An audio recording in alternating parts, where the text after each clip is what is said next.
Yo, what is up guys, Delboy here, aka Blue Collar Sports TV. Hopefully you guys are doing well. If you're new here, smash that like, hit subscribe, all of that good stuff. So, this video is a quick prediction and preview for Dmitry Bivol versus Gilberto Ramirez. This fight goes down on the 5th of November and it takes place at the Etihad Arena in Abu Dhabi. This fight, of course, will be televised on DAZN in the USA and in the UK. And yeah, really intriguing fight in my opinion. One I've been looking forward to for quite some time.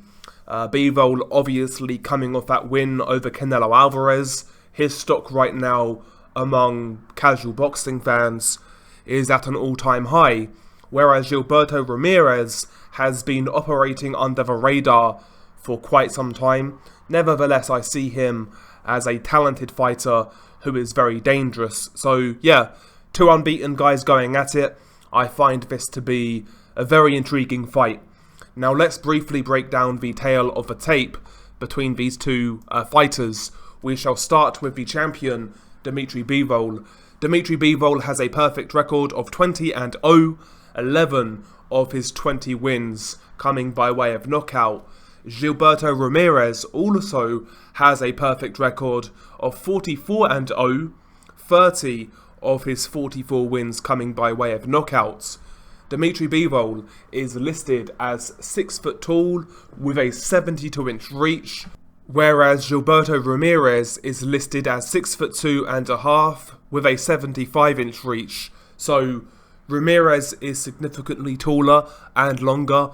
He's got a 2.5-inch height advantage and also a 3-inch reach advantage, and that is pretty significant, I would say.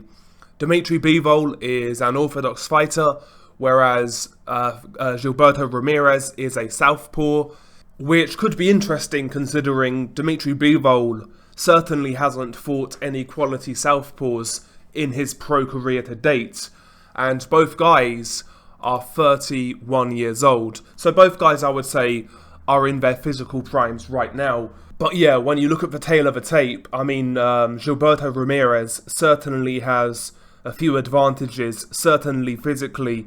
What I didn't touch upon, not only is he taller and longer, on fight night, he will be significantly heavier than Dmitry Bivol. I believe it was against the, I think it was against Uniecki Gonzalez, where it was said that Gilberto Ramirez rehydrated to 205 pounds from 175. So he was basically a heavyweight. On fight night, Ramirez is a big dude that has to be considered here. But anyway, let's briefly break down what I believe each guy should do. And I think I'm going to start with the underdog here in Gilberto Ramirez. Now, I've been following Ramirez for several years now, and I've always seen him as a fighter who, how do I say it? I don't think he's shown us everything in his repertoire just yet. He's been guilty of fighting low-level competition for several years now. He became the 168-pound champion a few years ago when he beat Arthur Abraham, and in that fight he boxed very well from distance, boxing on the back foot. He beat Abraham with ease, to be honest, and after that he went on a string of defences against less than stellar opposition, and in a couple of those fights he didn't look too great. And since he's gone to light heavyweight, he's been hot and cold in my opinion. But I see Gilberto Ramirez as a versatile fighter, a guy who can fight across many distances. He's competent at long range behind his straight punches, particularly that jab out of that southpaw stance, followed by the straight left hand. He can also box going backwards, as we saw against Arthur Abraham, and he can also box coming forwards. He's not the greatest pressure fighter in the world, but once he's on the inside, he can let go of some really good combinations. And for a tall, lanky guy, he can shorten his shots really well and work those combinations up close.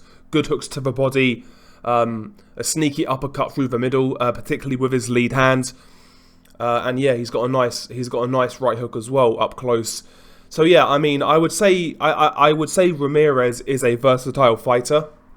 Again, he can fight in a few different styles.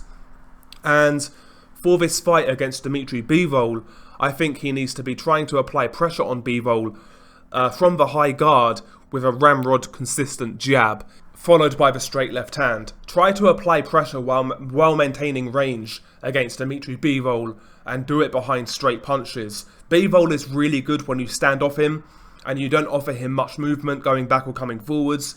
If you stand off him and try to engage him in a boxing match, he is going to pick you apart. He's going to beat you to the punch, particularly with his jab, and he's going to outbox you. But if you apply pressure and come forwards at the same time, I believe you can have success against Dmitry Bivol, even when throwing straight punches and keeping it at arm's length. Craig Richards actually had some success doing that at times when he walked down Bivol with that front foot with the front foot jab. Craig Richards actually had some success doing that. I think it would suit Ramirez to do that early on in this fight. Try to maintain a nice tight guard, avoid those straight shots or soak those straight shots up of Dmitry Bivol, and march him down behind that jab, behind the straight left hand, and apply that steady pressure. And as the fight wears on, slowly try to up the pace as the fight progresses, and also look for the straight left hand to the body early on. Bivol is a guy primarily who likes to keep his hands quite high. Does the basic fundamentals extremely well. But potentially the straight left hand could be there for Gilberto Ramirez. I think he could throw that shot with less of a chance of being countered because of his superior height and reach. Just don't lean in and really overcommit to it. But on the occasion, I want to see that straight left hand to the body from Gilberto Ramirez. Again, just a way to give Bivol some different looks, attack from different levels, and also attempt to take something out of Bivol's gas tank and slow down his legs as the fight progresses. When the fight is kept long and Ramirez applies that pressure, I don't think it's a bad idea necessarily for Ramirez to actually throw shots with Dmitry Bivol to attempt to counter him. One thing about Ramirez is his hand speed is somewhat underrated, and fighting out of that southpaw stance, that check counter right hook could be a really good shot of countering Dmitry Bivol's jab. Hooking over his jab, parrying it down with the left hand and hooking over the top and countering Dmitry Bivol with the counter right hook. That could be a good shot for Ramirez in this fight. So I would say apply pressure early on, but from distance, maintain that defense, don't give too much away, don't take too much punishment early on, don't let Bivol win all of the rounds, because I think Bivol will win the early rounds, or the majority of them, but don't let Bivol win all of the early rounds and build up a big lead and make it hard for himself going down the stretch. As the fight drifts into the second half, that is when I would say Ramirez needs to really start attempting to close that distance. Follow up with the straight punches and try to shift his way into distance, collapse that pocket, and then work away on the inside. Try to smother Dmitry Bivol. Try to maul him and really drag him into that sort of fight. And again, in the event that you get him on the ropes or get him in the corner, Gilberto Ramirez needs to make sure he's working in those occasions. And again, he needs to be throwing those combinations with variety, body and head, uppercuts, crooked shots, etc. Because one thing about Bivol is, when I notice him go against the ropes, when he's got his back against the ropes and he's stationary, usually he's just blocking. He's not really rocking and rolling and ducking and diving. He's usually just maintaining a tight guard and remaining compact. And Ramirez needs to be trying to punch around that guard, get to the body, split the guard with uppercut through the middle. He needs to be looking to penetrate that guard with variety and also working that body. Can't be throwing basic combinations and not switching it up against Dmitry Bivol's high guard. So yeah, when he's got Bivol in those moments, he needs to be throwing varied combinations when Bivol is against the ropes or in the corner. And yeah, I think it's a fight of two halves. I think he needs to approach it relatively carefully early on. Boxing behind the jab as he's coming forwards, tight high guard, straight punches, try to force Bivol back and nick a couple of rounds. And as the fight progresses, that is when I believe Ramirez should try to really apply that pressure. I think if he does that too early on, he might leave too many openings for Bivol to counter, and maybe Bivol puts a bit of damage on Ramirez. So yeah, I'd leave that for a few rounds, and then get more aggressive in the second half of this fight, and especially try to work that body of Bivol, try to slow those legs down, and make it a fight down the stretch. As for Dmitry Bivol, we all know what Bivol does best. He boxes off that jab. Everything comes off the jab. He's a master of distance. He boxes with a tremendous rhythm, and not only does he box off that jab, but he also boxes off those feints of his as well. He's really good at drawing the lead and then countering effectively, making his opponents open up without even throwing a punch himself, and then he'll counter. Bivol is a very good technically astute boxer. He does all of the basics really well, combined with good foot speed, good athleticism, hand speed, etc. reactions. He's a really gifted fighter. And for me in this fight, it would suit Dmitry Bivol if he were to make it a pure boxing match. Standing off each other, playing the lead hand control game, and going jab for jab. I think in that moment, despite Ramirez having the taller physique and the longer reach, I still would imagine that Bivol would beat Ramirez in that sort of fight if he's just standing off Bivol and boxing with him. I think that would stand Bivol in good stead to win this fight if it's that sort of fight.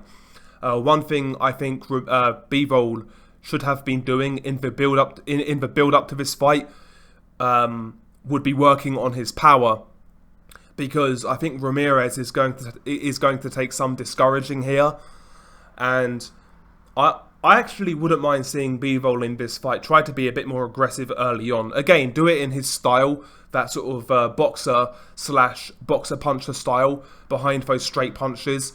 I think he needs to put a few 1-2s on Ramirez early on, open up early on, try and test that chin, try and put a bit of hurting on Ramirez, the 1-2, the 1-2-1, the 1-2 left hook, etc. He needs to be putting these 2-3 punch combinations on Ramirez early on, testing that resolve, testing that heart, and make Ramirez realise that Bivol is the smaller man, but he's got some pop on those punches. It's not going to be as easy to walk down this guy as maybe he imagined, being the bigger guy.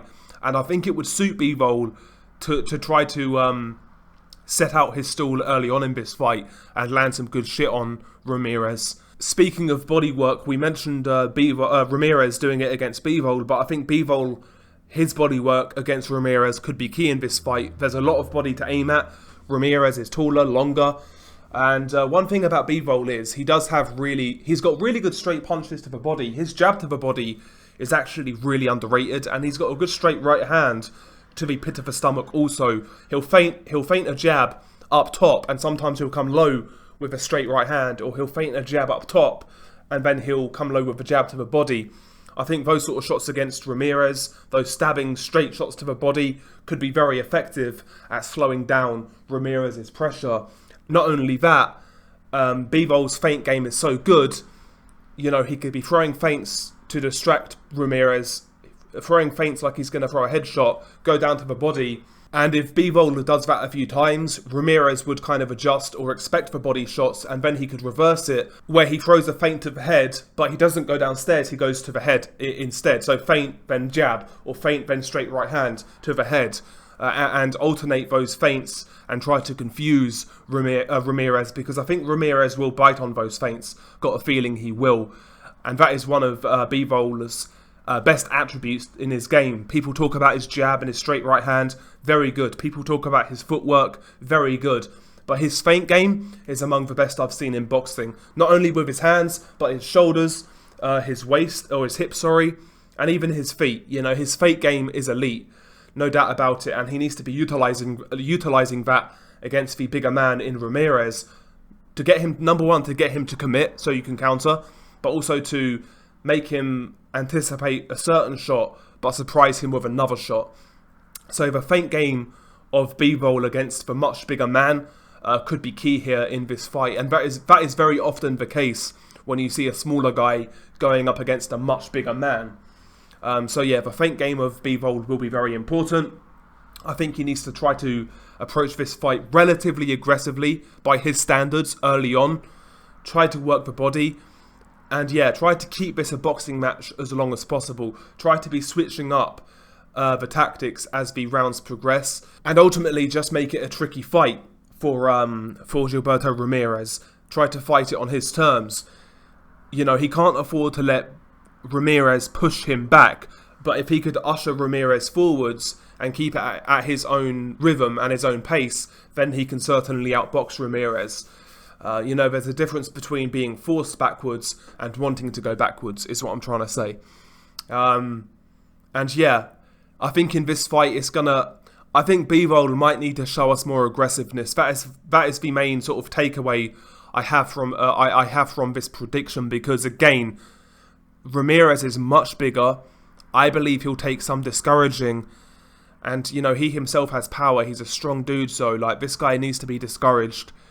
And I don't want to see the same sort of tentative approach he took in the Canelo fight here, because you know, people are going to say, well, you know, Canelo's a much better fighter than Ramirez. Yeah, cool, but he's also much smaller. He's not as tall. He's not as long. He's not as strong. I doubt he hits as hard. You know, Ramirez is he's much more physically robust. And for me, watching that Canelo fight back, I actually felt Bivol could have done a lot more, to be honest with you. I felt Canelo was a sitting duck after round 7, and Bivol didn't jump on him. He needs to be showing more initiative here against the bigger, stronger man in Gilberto Ramirez.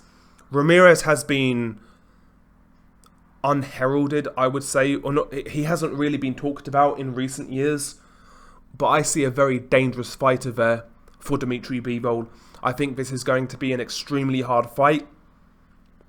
If I were a betting man, which I'm not really, but if I were, I might even be tempted to put a little bit of money on Ramirez, providing the odds are good enough. I would imagine that Bivol is a big favourite here.